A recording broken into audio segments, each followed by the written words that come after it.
Nih Pak, indahnya begini Pak. Maaf ya. Lihat istri itu ingat Allah. Lihat anak ingat Allah. Ibu lihat suami ingat Allah. Kalau melihatnya begitu, maka substansi berumah tangga itu nikmat rasanya, dan tanggung jawab itu melekat pada diri kita untuk terjaga dalam kebaikan. Ya. Saya nitipkan handphone saya ke antum, dan antum tahu itu punya saya. Ya, dan Anda mencintai saya misalnya, ta'zim di situ. Mungkin nggak handphone itu ditempatkan di tempat yang tidak baik? Mungkin nggak Anda taruh di lantai begitu saja? Demi Allah saya katakan, mungkin Anda akan mencari tempat terbaik, disimpan di situ, dirapi-rapikan, dilap-lap, karena Anda merasa itu punya saya yang dititipkan pada Anda. Manusia saja bisa Anda perlakukan demikian. Bagaimana ketika Anda melihat anak itu amanah Allah, yang Anda sebagai orang tuanya akan ditanya di kemudian hari. Maka kalau mau bersikap yang gak enak itu gak bisa Pak kita lakukan. Mau bentak tuh gak bisa, mau marah tuh ditahan-tahan. Ya. Dan itu dijaga. Lihat istri sebagai amanah Allah itu beda caranya dengan hanya melihat kemanusiaannya saja. Istri melihat suami sebagai amanah Allah akan lain. Ya. Makanya akan selalu sempat dan optimal merawat istri sendiri dibandingkan lihat-lihat istri orang. Begitu sebaiknya. Ibu pun tidak harus berharap, kenapa ya suami saya nggak seperti Ustadz? Harapan yang sia-sia. Sudah ada turunan hikmahnya. Nah itu ada latihannya. Latihannya apa? Alladzina yadhkurunallah, dzikir. Jadi kalau zikir itu sudah kuat dalam diri kita, ya sudah menghadirkan esensi zikir dalam diri kita, yang dilihat semuanya itu semua anugerah Allah Subhanahu wa taala. Jadi saat dia gembira itu dia bersyukur, dan saat dia sedang mengalami duka dia bersabar. Semua sama sebagai ibadah. Ajaban li amril mu'min. Kalau sudah seperti itu, kata Nabi, perkara hidupnya mengagumkan, gak ada keluhan. Itu latihannya zikir. Nah, zikir ini di Quran diturunkan dalam bentuk yang pokok berupa amalan ritual. Karena itulah semua bentuk amalan ritual disebut dengan zikir. Jadi kalau kita ingin hadirkan sifat tadi, maka cara pertama tingkatkan ibadah ritual. Salat. Apalagi? Al-Quran. Saya ambil dua dulu lah supaya nggak banyak-banyak dulu. Yang pokok salat yang kita lakukan tiap hari. Tinggal kuantitas dan kualitas kita tingkatkan. Maaf, lihat sini baik-baik. Salat itu di Al-Quran disebut dengan zikir. Dalilnya Quran surah ke-20 ayat ke-14. Dan langsung disarikan dengan fungsi ibadah sebagai fungsi hidup kita. Sudah? Perhatikan baik-baik. Innani anallah la ilaha illa ana fa'budni wa aqimis salata lidzikri. Itu dalilnya. Sayalah Allah, kata Allah. La ilaha illa ana, tidak ada Tuhan yang layak dipertuhankan dan layak disembah kecuali saya, Allah. Allah. Bagaimana kenal Allah sebagai Tuhan? Ya, yang layak disembah, yang harus dipertuhankan, kenalnya bagaimana? Mendekatnya bagaimana? Fa'budni, sembah saya supaya kamu kenal saya, dekat dengan saya, tahu saya. Bagaimana caranya? Wa aqimis shalah, tunaikan salat. Jadi kalau pengen dekat dengan Allah, terkoneksi kepada Allah, tersambung, punya sifat tawakal yang kuat, nih tingkatkan salatnya, tambah. Makanya tiap hari kita sholat 5 waktu itu untuk membangun konektivitas dengan Allah. Sebab kalau sudah dekat, aksesnya pun terbuka semua. Itu maksudnya. Anda dekat dengan pimpinan, akses di perusahaannya kan mudah untuk diakses. Ya kan? Kita punya kenalan yang kuat, yang punya sesuatu, aksesnya mudah dibuka. Kita kenal Allah dan dekat dengan Allah, apa yang sulit bagi Allah? Dan ini kita yakin. Nah sekarang Allah kasih jalan. Coba lihat orang-orang dulu, ya. Mereka ketika akan melatih dirinya untuk tersambung kepada Allah, sholat semua, termasuk para nabi, rasul. Tapi dahsyatnya, ketika ada apapun dalam kehidupannya yang sulit Allah mudahkan, minta langsung dikabulkan. Dan sangat luar biasanya, seringkali terjadi mintanya lewat sholat. Nabi Zakaria itu kan dihukumi Istrinya oleh medis itu menopause dan mandul, maaf, nggak mungkin punya keturunan. Kapan mintanya? Dalam sholat. Mohon sama Allah. Dan itu dikabulkan. Dan diabadikan di Quran dengan surah yang sama, Ali Imran ayat 38 sampai 39. Hunalika da'a Zakaria rabbah qala rabbi habli min ladunka dzurriyyatan thayyibah innaka sami'ud du'a. Ya Allah, mereka mengatakan aku nggak mungkin punya keturunan. Mereka mengatakan istriku punya keterbatasan. Maka aku memohon kepadamu yang tidak punya batas dalam pemberian. Engkau yang maha mendengar. Kalau kepada yang maha mendengar doa saya tidak dikabulkan, mohon tunjukkan kepadaku lewat sholat ini ya Allah, dengan cara apa lagi dan kepada siapa aku mesti memohon. Itu nggak nunggu lama, permohonan selesai, turun jawaban ayat 39-nya. Fanadathul malaikatu wa huwa qa'imun yusalli fil mihrab. Turun malaikat mengabarkan engkau dapat kabar gembira akan punya anak, langsung namanya dikasih Allah Yahya. Annallaha yubasyiruka bi Yahya. Artinya hidup yang mustahil menurut manusia, lahir dari rahim seorang perempuan, maaf, yang divonis monopause dan mandul, bayi yang hidup, kata Allah nggak ada yang mustahil, lahir dan terjadi itu. Yahya, John, lahirlah. Kapan terjadinya? Saat sholat. Karena itu saat dipanggil sholat, itu isinya tuh kan doa semua. Silakan ngecek, isinya doa semua. Dari mulai takbir, sujud sampai salam, isinya doa semua. Dan itu konektivitas kita dengan Allah, minta. Kapan itu bisa terkabul dengan cepat doanya? Kapan selesai urusan kita? Kalau koneksinya bagus. Makanya disebutnya zikir, yang terhubung, yang nyambung. Semakin kenal, semakin dekat, semakin mudah. Kadang belum minta, sudah diberi. Ada yang orang belum berucap, Allah sudah berikan. Sehingga ketika menghadapi masalah yang sama, ringan. Bukan nggak punya masalah, akan dihadapi, diringankan oleh Allah. Masalah yang sama, ini sampai ribut, adu argumentasi. Orang ini cuma senyum, selesai. Betapa banyak masalah kecil diargumentasikan jadi besar, akhirnya problem. Tapi tidak sedikit masalah besar dihempaskan di atas sajadah. Ketika koneksinya dengan Allah itu kuat, tiba-tiba hilang seketika, selesai. Makanya Nabi Yakub kalau punya masalah, yang beliau lakukan apa?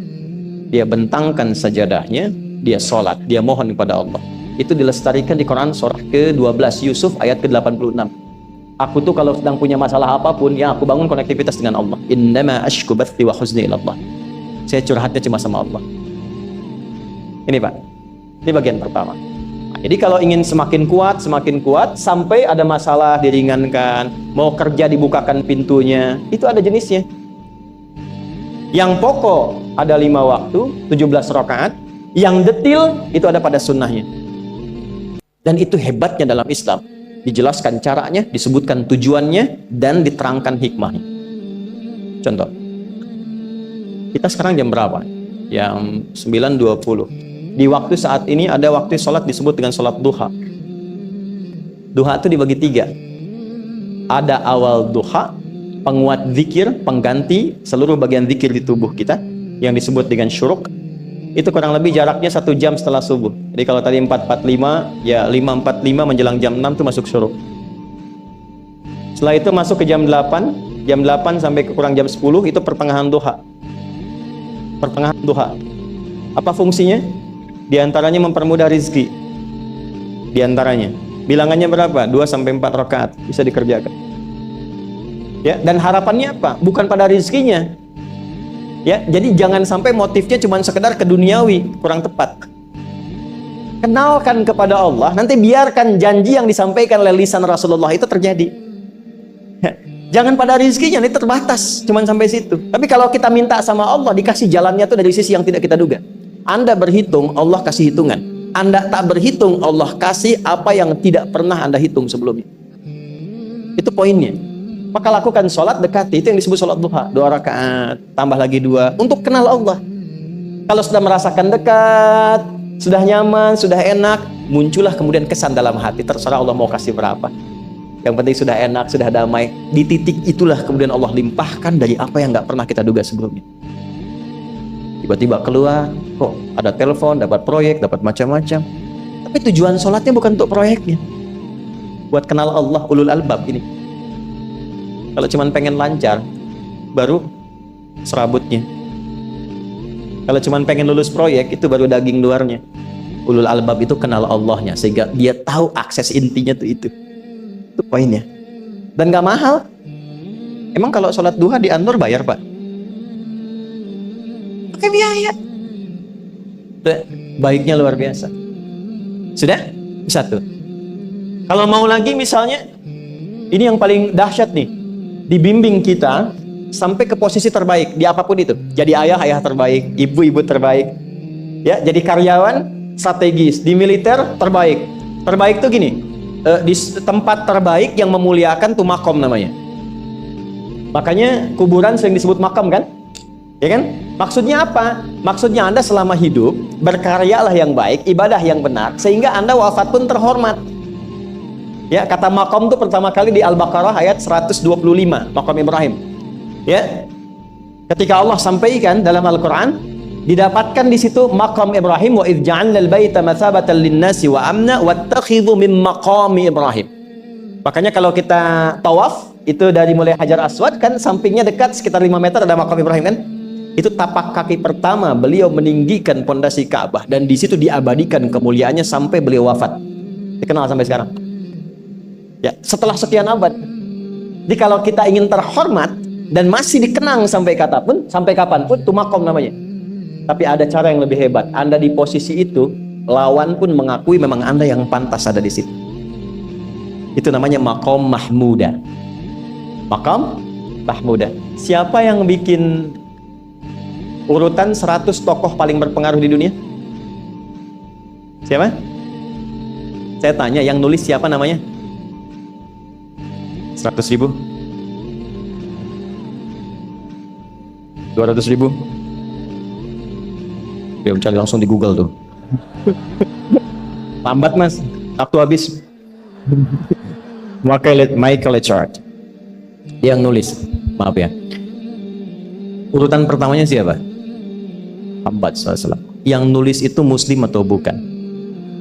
Kok bisa tergerak hatinya untuk menempatkan seorang nabi muslim di tempat pertama? Saya tanya begini, kenal Abu Jahal nggak? Ya Allah, makin siang nih nggak fokus nih. Saya kira cuma di Bengkalis saja yang kenal Abu Jahal, sini kenal juga. Baik, Abu Jahal itu, apakah orang ini tidak kenal Nabi? Nah, orang ini tahu, kalau saya sebut orang ini berarti kurang bagus ya. Kalau saya sebut beliau berarti baik ya. Abu Bakar saya sebut beliau, Abu Jahal orang ini. Maksudnya Abu Jahal. Apakah orang ini tidak tahu kalau Nabi itu mulia? Nabi unggul, Nabi hebat kan? Jadi mengakui sebetulnya Nabi unggul. Dan gulat dengan Nabi itu dalam olahraga kalah. Dia tahu Nabi itu kuat. Ya. Di dalam cinta juga tahu Nabi paling unggul. Abu Jahal melamar Sayyidah Khadijah ditolak, Nabi nggak lamar, Sayyidah Khadijah minta dilamarin. Ya.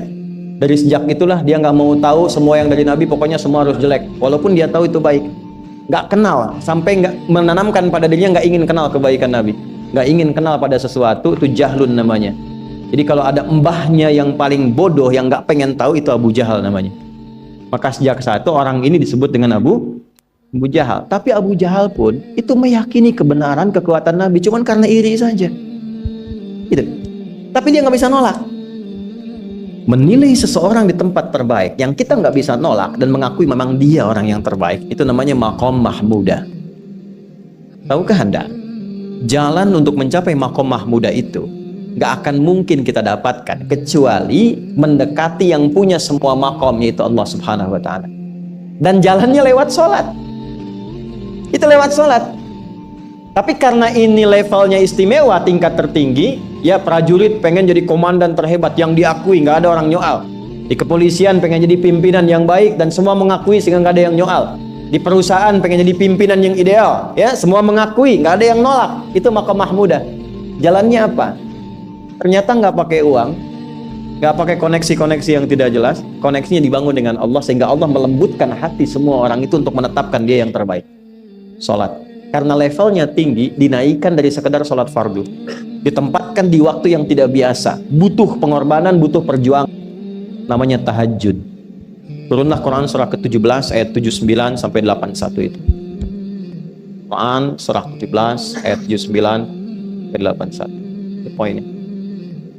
Wa minal laili fatahajjad bihi nafilatan laka asa ayyab'athaka rabbuka maqaman. Ini kan terjadi keanehan kan, ironinya. Anda pengen sukses, pengen tertinggi, Anda tahu Allah penentunya, Anda tahu Allah yang punya rizki, Allah punya kekuasaan, tapi Anda nggak mendekati Allah. Terus yang dipakai cara-cara salah, kenapa harus korupsi? Kenapa harus nyogok? Kalau SK-nya nggak Allah tetapkan, nggak akan turun juga. Dan sudah hukum, kalau ayah berbuat maksiat, itu anak istri pasti kena. Itu udah hukum. Makanya saya mohon ya para ayah itu kalau mencari nafkah, cari yang benar. Kasihan anak Anda yang di SD harus berhenti sekolah. Maaf, bukan anak Anda, maksudnya anak orang lah. Harus korupsi. Maka ketika ada tawaran sogokan yang nggak bagus, tuh yang dibayangkan tuh itu bukan cuma proyek jalan dapat uang banyak, tuh anak-anak tuh bahaya. Ke sekolah disebut anak koruptor, sedih. Istri nggak sanggup keluar belanja. Pikirkan, itu sudah hukum. Sudah hukum. Anak juga begitu. Kalau mau berperilaku, ingat orang tua. Sebab ketika tidak baik, orang tua pasti kena. Anak di sekolah berantem, yang dipanggil siapa? Itu selalu terikat. Di rumah tangga itu selalu begitu. Karena nafas itu terikat. Semua saling mengikat. Babnya itu jelas. Nah, balik ke sini. Kalau ingin tingkat yang tertinggi, dekati pemiliknya Allah. Ini. Makanya tuh harus punya itu. Itu ringan kalau sudah punya itu tuh. Allah, saya punya Allah. Saya mau apa? Takut hidup. Nabi ditodong pakai pedang. Siapa yang menyelamatkan Muhammad sekarang? Ringan Nabi jawab, Allah. Jatuh pedang. Dibalik, kamu siapa yang menyelamatkan kamu? Bingung. Dan punya Allah itu luar biasa. Ini yang harus tanamkan pada jiwa. Punya Allah sebagai Tuhan. Kalau sudah dekat, kenal, baik dengan itu, akses mudah semua.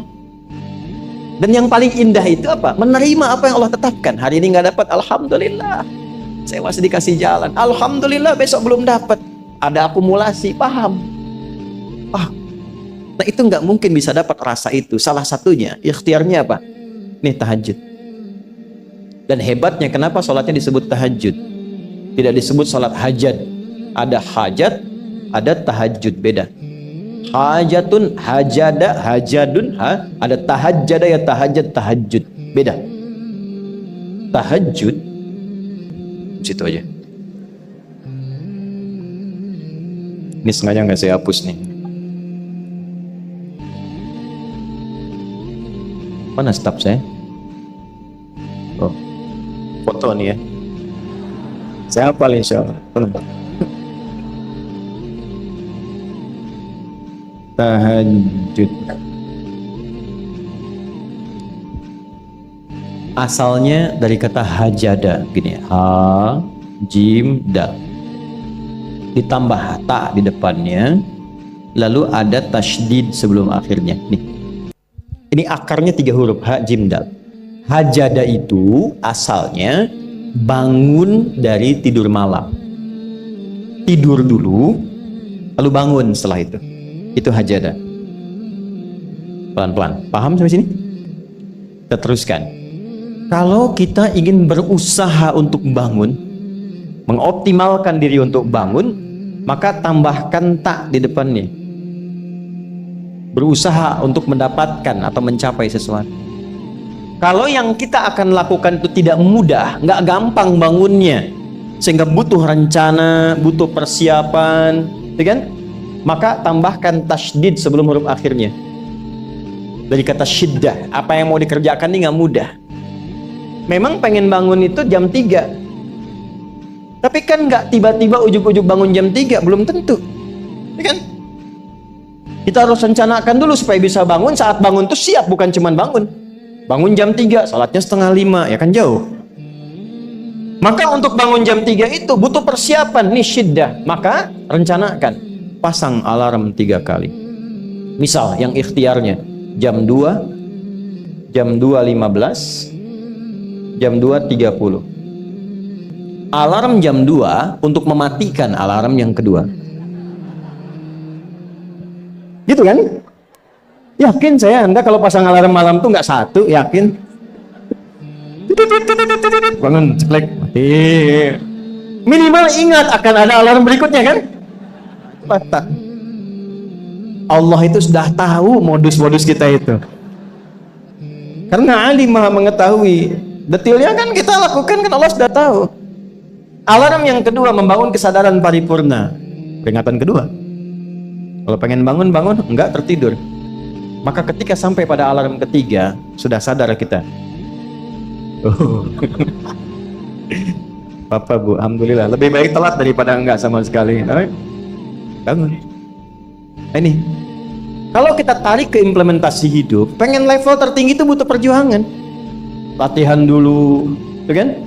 Menguras fisik, energi, tenaga, biaya, hasilnya indah. Tapi ada jalan cepat untuk mendapatkan itu. Nih aksesnya bangun kepada Allah. Gitu.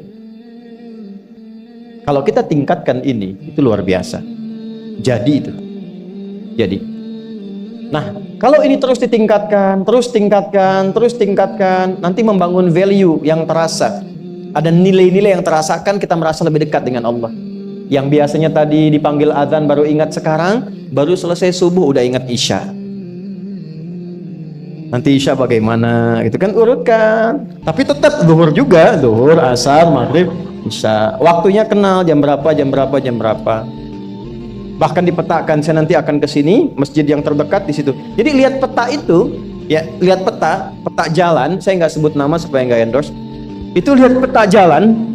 Itu dia petakan, saya akan sampai di situ jam berapa, durasinya berapa, masjidnya di mana. Kalau tertinggal di situ, di sini saya sholat Jumatnya. Sampai ke situ. Nah, value yang membuat kita semakin meningkat dekat dengan Allah itu takwa namanya. Takwa. Disebutkan sebanyak 240 kali dalam Al-Quran. Nah, intinya itu ini nih. Jiwa takwanya. Kalau ini sudah ada, Allahu Akbar. Silahkan Anda keluarkan semua kata-kata takwa di Quran. Tidak ada kecuali yang indah semuanya. Quran surah 65. 65 itu babnya bab tolak. Surahnya at-tolak. Tolak itu persoalan terbesar di rumah tangga. Nggak akan bisa terjadi yang demikian itu kalau ada takwa di dalamnya. Kalaupun mesti terjadi, itu spirit takwa mengarahkan pada yang terbaik. Makanya di ayat kedua di ujungnya, sampai ke ayat 3, apa yang terjadi? Di rumah tangga itu kan cuma 2 babnya. Satu masalah dari komunikasi, yang kedua materi. Perhatikan, wa may yattaqillaha yaj'al lahu makhraja wa yarzuqhu min haitsu la. Siapapun yang mampu meningkatkan takwanya kepada Allah, pakai man tuh, setiap personnya. Suami, istri, ayah, ibu, anak, satu keluarga mencoba meningkatkan takwa. Dia tahajud, bangun semua ingatkan. Bangun semua tahajud, salat duha, yuk ingatkan dimanapun. Alhamdulillah. Apa yang terjadi ketika dilakukan? Apa jawab Allah? Yaj'al lahu makhraja. Enggak pakai alif lam, makhraja. Masalah apapun yang engkau alami. Suami berangkat ada masalah. Ada masalah umum yang semua orang mengalami itu. Tapi yang ini enggak. Kena macet, ada macet, dia mau berangkat, tiba-tiba diarahkan, jangan lewat situ Pak, macet, Bapak kesini aja. Ya. Pak ikut kami saja Pak. Tiba-tiba patwal datang, ayo ikut. Ya, bisa terjadi. Wa yarzuqhu min haitsu la yahtasib. Bahkan rezekinya pun itu datang dari sisi yang nggak diduga. Nggak nyangka ya. Emang nggak sangka datangnya. Ya, habis sholat tiba-tiba telepon masuk, belum selesai proyek ini ada permintaan itu. Beda istidraj dengan takwa itu lain. Kalau istidraj itu bertambah tapi lupa Allah. Hati-hati. Proyek nambah, sholat lupa. Hati-hati. Hati-hati ya. Pekerjaan menambah, omset nambah, tapi nggak pernah bisa ngaji. Gak pernah mampu sholat, hati-hati itu. Dan paling bahaya kalau itu nambah terus sehingga membuat lupa semua ibadah. Itu istidraj namanya. Istidraj. Ancamannya akhirat tuh, hati-hati. Segera ingat. Tapi kalau semakin nambah, semakin ingat Allah, itu anugerah. Karena Allah telah menilai hamba ini paham menjalani kehidupan, sehingga dia ngerti. Makanya Utsman, Abdurrahman bin Auf, setelah masuk Islam, hartanya makin nambah. Karena kenapa? Karena telah dinilai layak mengelola harta, paham cara mengelolanya. Dapat segini, alokasikan ke sini. Dapat segini, alokasikan ke sini. Pak, di mana logikanya? Ada 600 truk hasil usaha. Bapak punya 600 perusahaan. Satu perusahaannya itu bergerak di bidang misalnya logam mulia. Ya, ada emas, ada berlian, ada macam-macam dan sebagainya. Satu kali Anda berhasil mendapatkan kurang lebih 600 truk logam mulia di dalamnya. Mau datang kemudian ke tempat Anda di jalan, tiba apa yang terjadi? Ada komen tetangga kepada Anda. Misal, komennya nggak langsung, cuma ke teman tetangga Anda dengar, waduh, Pak Asep hisabnya luar biasa kayaknya ya. Hisabnya, bukan berliannya. Hisabnya luar biasa, terus nyampe di telinga Anda. Kira-kira ketika mendengar itu respon Anda apa? 100.000? Bingung kan? Bingung. Lihat Abdurrahman bin Auf, jazakallahu khair. Datang 600 kafilah pakai unta. Isinya semua emas, berlian, perak, macam-macam. Heboh Madinah, bum bum bum bum bum bum bum. Tiba-tiba Sayyidah Aisyah komen radhiyallahu ta'ala anha. Beliau kan yang terdekat dengan Nabi, satu istri Nabi SAW. Jadi kalau sudah ring satu Nabi, ada yang komen, kita tuh cuman 3 sikapnya. Like, share, and subscribe. Gak usah ikut komen lagi. Sukai, share, subscribe. Ikuti jalannya. Apa komennya? Secara singkat, kama qalat. Aku pernah mendengar Nabi SAW mengatakan, Abdurrahman bin Auf itu agak lambat hisabnya. Ya, selamat-lambatnya cepat juga dibanding kita kan. Ya? Maksudnya apa? Ingin menggambarkan betapa banyak kekayaannya. Scan, checklist semua. Ketika mendengar komen itu, apa kata Abdurrahman bin Auf? Saya jadikan semua yang baru datang itu saya sedekahkan semua untuk orang Madinah. Supaya mempercepat hisabnya itu. Saya sedekahkan semua. Bisa nggak begitu?